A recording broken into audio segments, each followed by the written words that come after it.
gi ñu ne nii moom mooy parti au pouvoir moom mooy opposition. ku ko bëgg ak ku ko bañ danga ko koy nangul wasalaam. Mamy kon yow finalement le 8 mujj naa tenir toutes ses promesses. Évidemment. Date et toutes ces promesses ci ci point yëpp sama waa ji bëriwul lu may décevoir nag wax dëgg yàlla soo ko boo mayee ma nuyu les dames de non oui les dames du bois sacré ñu leen nuyu bu baax ci travail bi nga xamante ne def nañ ko mais ñoom de toute façon dañuy sécuriser tout le temps Ousmane Sonko ak fépp fu ñu mën ci dem ça c'est l'aspect spirituel et l'aspect traditionnel dinaa ci ñëw mais je parlais des dames de Ousmane Sonko et notamment je faisais allusion à sa première dame Khady Kébé maa ngi koy nuyu bu baax di ko ziar. Derrière chaque grand homme il y a une grande dame wax dëgg yàlla taxawu bi rafet na day Kébé macha allah sa sant neexul nag sama kal nga waaye away daal fu mu ne nii yàlla bëri la sutura kan mooy sa kal Khady Kébé Kébé njugo jaxaraas ak Alek Mbay wallaay ndeysaan boo kalanteeg ñoom fii Pa Moussa duma mën a téye de doo ko du la mën a téye mbaadu baax na bul kalanteeg Kébé yi de wax dëgg yàlla muy jigéenu jàmbaar une grande dame macha allah ñu koy nuyu bu baax di ko ziar en passant loolu c'est pour wax la rek ne parfois jigéen dafa am solo ci entourage yu góor rawatina nag soxna su baax dafa am solo ci nit li oustaz Modou Fall naan léeg-léeg nga am soxna su baax doo ko bëgg nangu ci kanamam ne ko moom jàmbaar la waaye boo wéetee ak sa xel dëgg di nga xam ne tiggi jàmbaar moo la wër waaw loolu moom c'est juste en passant léegi nag defe naa ne gars yi wax nañ li gën a essentiel yëpp damay boole li ñu wax yëpp ma brosse ci li nga xamante ne moom mooy le fond tu sais dama la ne Ousmane dafa rawee ñi mu séqal géewum politique ay at yu bëree te je crois que ñoom lu ñuy gën di avancer ñu ciy gën a rendre compte problème acceptation la te en vrai bu ñu wéetee ci seen i biir néeg dañuy accepter de gëm naa ne ku gis li xew bërki démb samedi boo wéetee ci sa biir saal baa nga tëjoo ci sa biir néeg di nga wax loolu du nettali kenn de ndax xam nga ku nekk ci politique moom soxlawul ngay wërante te Ousmane il se joue d'eux en fait et c'est ça qui est drôle da leen di fowee comme kuy fowee ay xale ndax yow à quelques heures moo yow sa séance de foot booy def rek lu ci jar vidéo lu ko fi jar waaye dina vidéo tàngal xool yi ngeen nekk ci dóorum bal bi day tooñ de nekk ci contenu bi mu pare waaw xam nga sànq ba moo dafay wax naan Sénégal bu ñu jaaxlee rek indi le domaine spirituel mais ci kaawu Ousmane Sonko mënta ñàkk Ousmane Sonko c'est un homme de Dieu misaalu nitu yàlla yëpp a ngi ci moom te xam nga am na ay doomu aadama yoo xam ne yàlla da leen a rus ne pap bu nu doon wax dëgg rek bu naaj ba ne woon jant ba ne woon fànk na mu tàngee fan yi weesu yëpp nit ñi war koo taxawee ay waxtu am ñu fa fanaan am ñoo xam ne bu ñu xëyee lañ fa nekk yàlla may leen bëccëg gu sedd goo xamante ne ni mënoo koo comprendre ñu xëy la lendemain war a bale mu mayaat leen ko may leen 48 heures de sedd loolu koy boo nanguwul ne kii nitu yàlla la au-delà de sa dimension humaine mooy ne yow kon comprendre lu bëri te dama la wax ne la Ousmane Sonko c'est un monstre wallahi c'est un monstre c'est un maîtrisard ci ñaari domaine de compétence yi en termes de communication Ousmane dafa maîtriser la communication visuelle te boo ne visuel da nga habillement da ciy dugg les expressions da ciy dugg faciales autant que les gestuelles et puis dafa maîtriser communication verbale mooy ne chaque événement ak ton bi muy utiliser quand il fait son discours pourtant de ñëpp d'accord nañ ne dëgg la oui le plus grand c'est l'homme politique qui peut vite fait mu doxal économie en l'espace de quelques jours mais c'est aussi l'un des plus grands influenceurs pourtant tenue bii ñuy waxtaanee nii li fari naan bu solo ñu ne solu na kay te da ngeen yaakaar ne li mu sol nga sol ko yow Xaadim sol ko est-ce que yéen xam ngeen sens li ngeen sol sax xam ngeen sens bi pourtant mode bii ji ñu jël nii di ko sol nii tey mais cette mode là a été lancée depuis 1950 et depuis 1960 en Chine. Absolument. Mao Zedong moo ko lancé. Le guide de la révolution. waaw mais parce que style bi le style est distinctif. Exact c'est du Mao. ba pare Mao bi mu koy lancé. booba temps c'était le symbole de la révolution culturelle. C'est ça. te à la limite boo ko solee sax c'est une forme de déclaration de mode politique avant muy nekk tendance nit ñi di ko sol nii à un moment donné Col Mao pourtant nit ñi solatuñ ko woon sax fii. mais quand il a voulu lancer la mode chemise Ousmane Sonko yi génnoon ci tissu yi nga xam ne ivoirien yi ñoo ko doon defar finalement ñëpp dañoo dem lancer wu ci loolu. oui. quand il refait ou fait renaître aujourd'hui mode de politique boobu forme d'expression culturelle boobu également tout le monde le reprend donte du sunu culture mais dañ koy approprier wu parce que l'esprit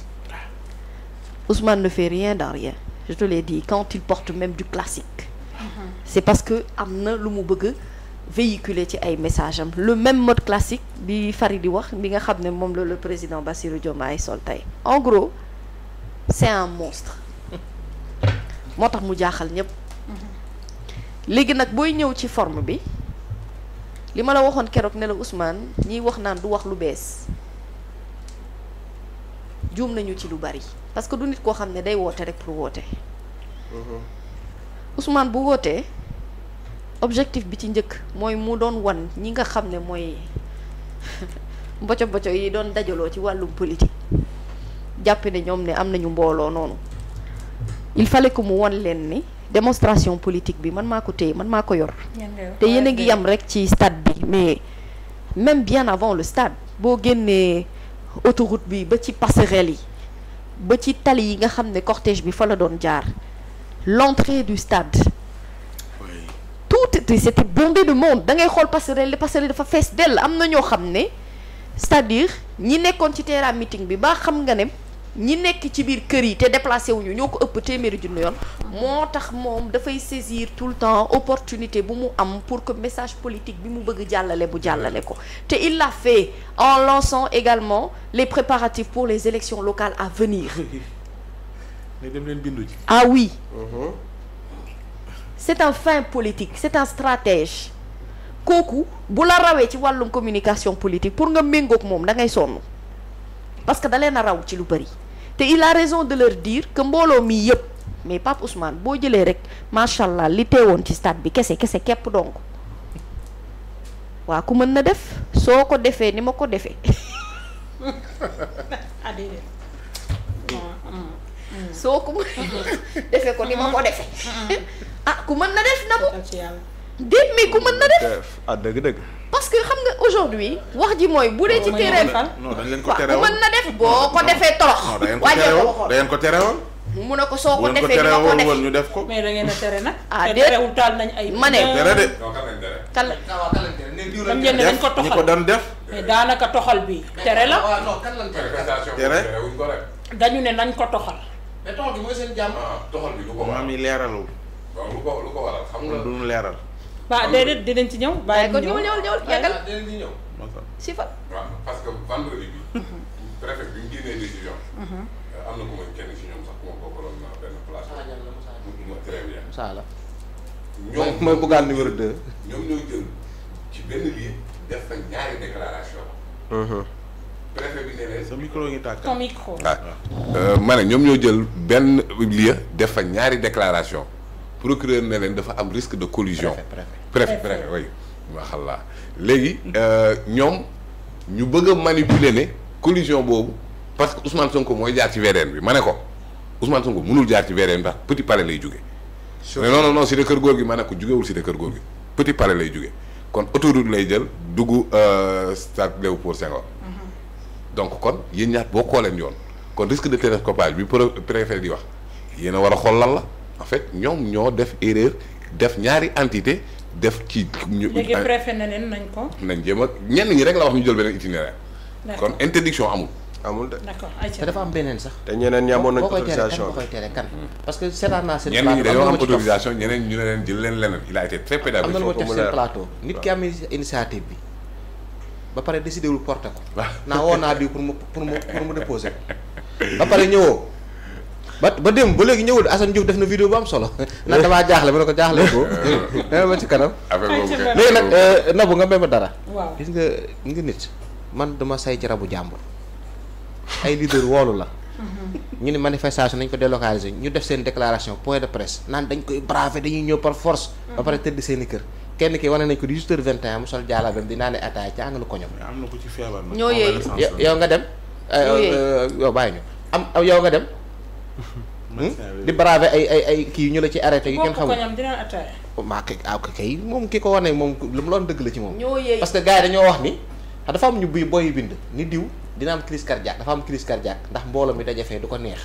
moom mu bëgg a démentir loolu far wane waa ji naan moo ngi nii àngal ko ñu naan ataaya instant yi gars yi ngay braver ay lacrymogène te fa mu woote woon déggoo ma de. ma ne ñoo yeey mënuñu. ayca ñoom mënuñu. dana xamal la seen leader yi woote loolu. man yee dañ doon bañ bu amee fiasco ñu tuddee leen ko. loolu lay wax ji mais nag tamit bisu tabaski kenn du jaay yàpp. ayca mais ñoom miin nañu fiasco sax nag Xaadim wax dëgg yàlla ñoom miin nañu fiasco seen yëf la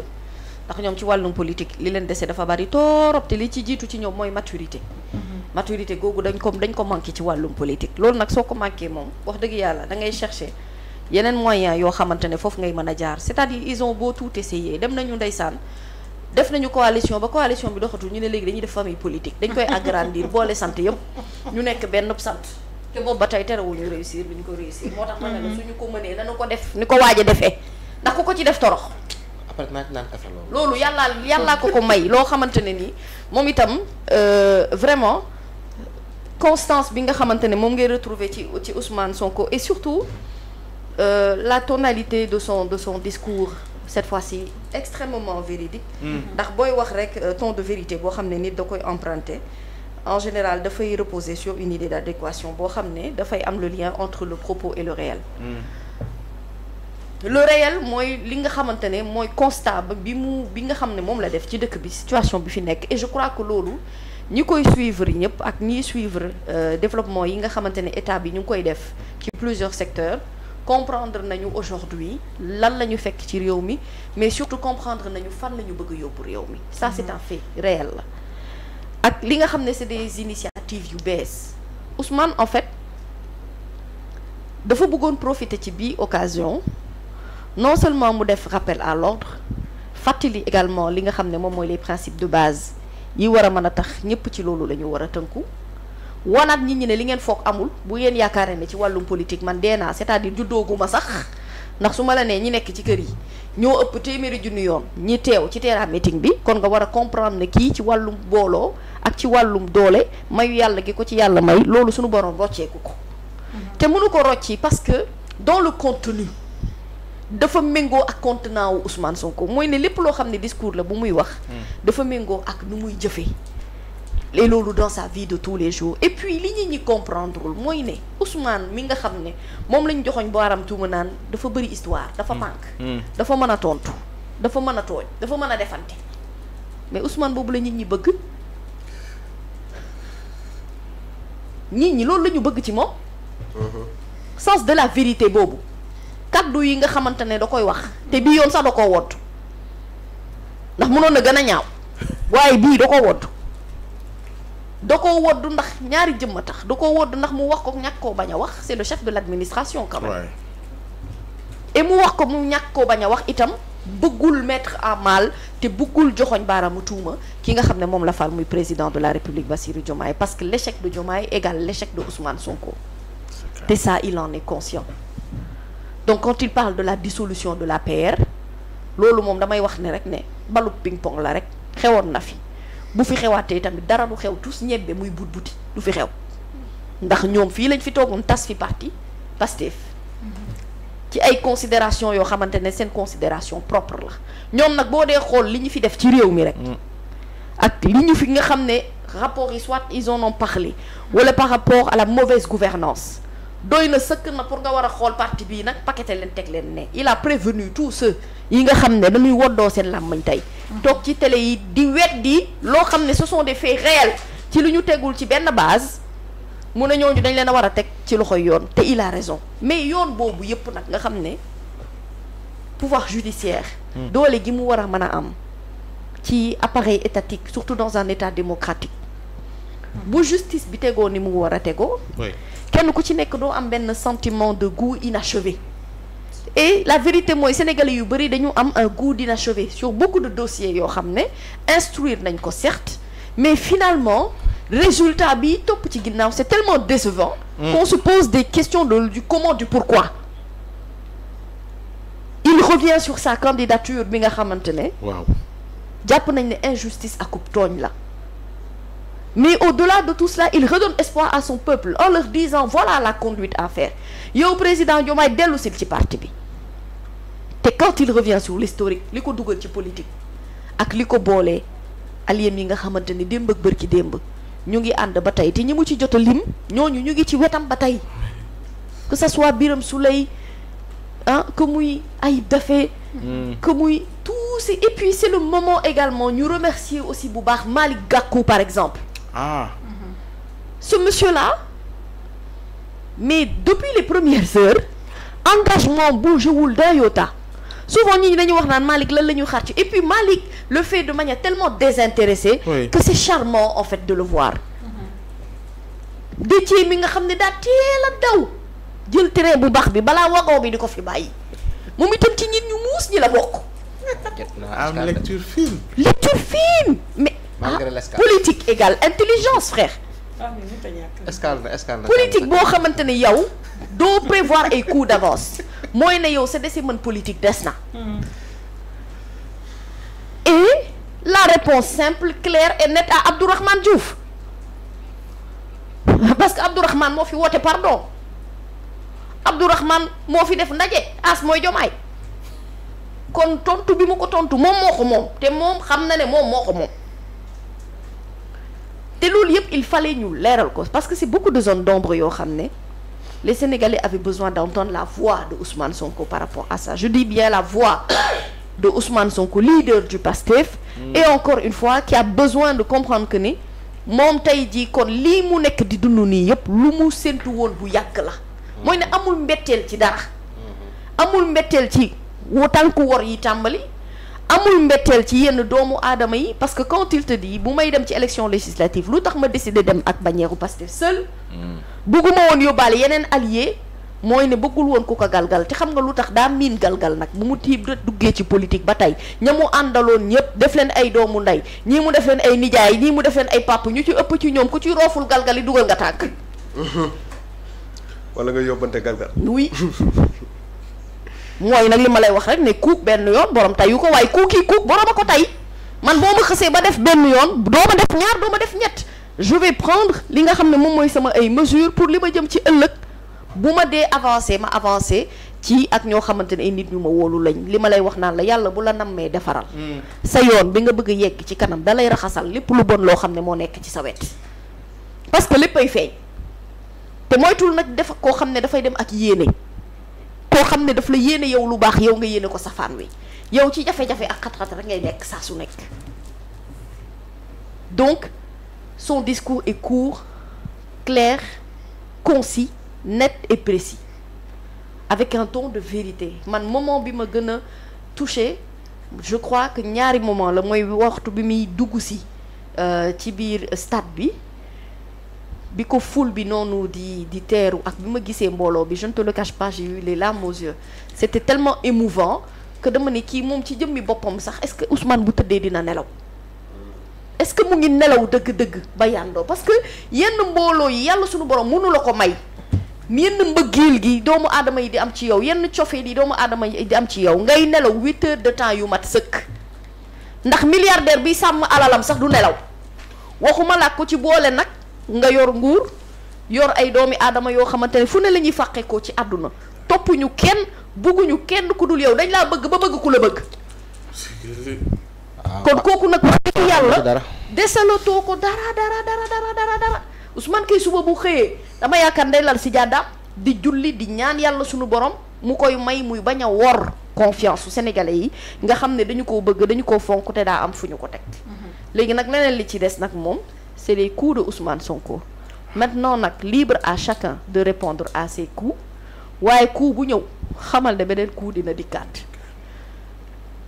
te lépp loo xamante ne dina ñëw ëllëg doon na loo xamante ne wax na la ko keroog waxoon na la ko sax nag avant xëy na da la koo junjoon et à chaque discours muy gën di préciser li nga xam ne moom mooy gis-gisu boppam sa vision li nga xam ne moom lay recevoir te moom mu nangu ko recevoir ci jëmmi boppam mais li mu nanguwul mooy li nu bëgg a teg askan wi boole ci dëkk ci di ñu tuur lëndëm ak di nu nax ak di nu wax loo xamante ne ay wax yu naka sa xandang la yu dëppoowul fenn. wax ji mooy na justice def liggéeyam ñooy politique nañu politique ci yoon ñoom gouvernement bi nañu def ay résultats askan wi di ci gis boppam Sénégal jëm kanam. jërëjëf Mamy am na solo alors c'était la